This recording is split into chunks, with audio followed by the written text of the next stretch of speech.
Students, today we are going to take the introductory part of chapter number 1, that is History of Commerce in India. Now, History of Commerce in India is as old as a Mother Earth. We are doing the trading from the ancient times, but earlier the pattern was known as barter system. Now, what do you mean by barter system? In barter system, commodities were exchanged in commodity. There were no rupee or common currency in which the commodities or things can be measured. Okay. Now there were two problems with that of barter system, that is double coincidence of wants. When I want the rice of the another person, that another person must want the wheat which is being grown by me. That was the basic limitation of barter system. Second one, no common unit or measurement of value.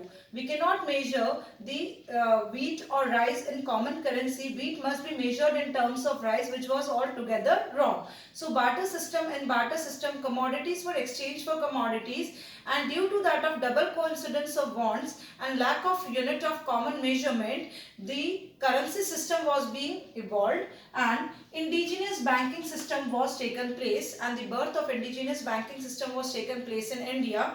Now, indigenous banking system was that system which comprises of individuals and private companies who were just lending the money by receiving the securities. Okay, generally these were being done by Mahajans, Marwadis and Baniyas in the India. Then intermediaries. Intermediaries means the intermediaries who were performing all these kind of work. Intermediaries were of two kinds, financial intermediaries and trading intermediaries. Now financial intermediaries were those intermediaries who were acting as a mediator between the companies who require funds and the individuals who were having surplus money.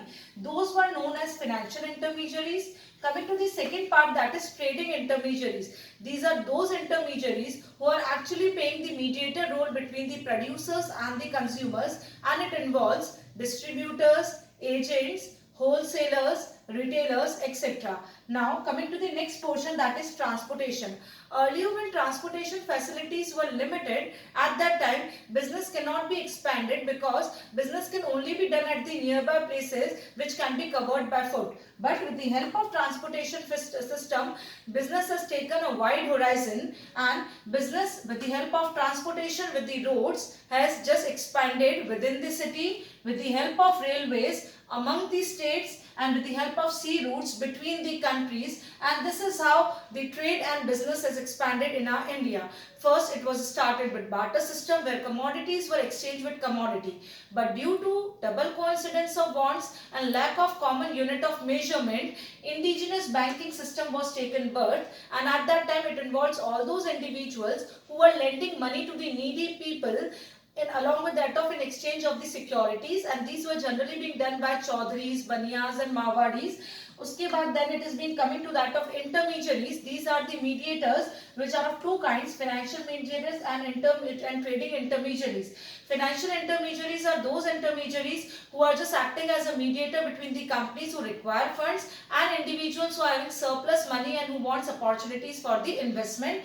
Coming to the trading intermediaries, these are those which are playing a role of mediator between the customers and producers. It includes wholesalers, retailers, agents, distributors, and last one, transportation facilities have widened our business areas. With the help of roads, now we can just expand our business within the cities. With the help of railways, we can expand our business among the states, and with the help of sea route, we have crossed the boundaries and we are doing the trade with that of other countries. Here we have how our industry, trade and commerce expanded in India, and with this we have completed with chapter number 1. Tomorrow I am going to deliver you the practice questions also along with this last topic, and day after tomorrow we are going to start with chapter number 2. Thank you.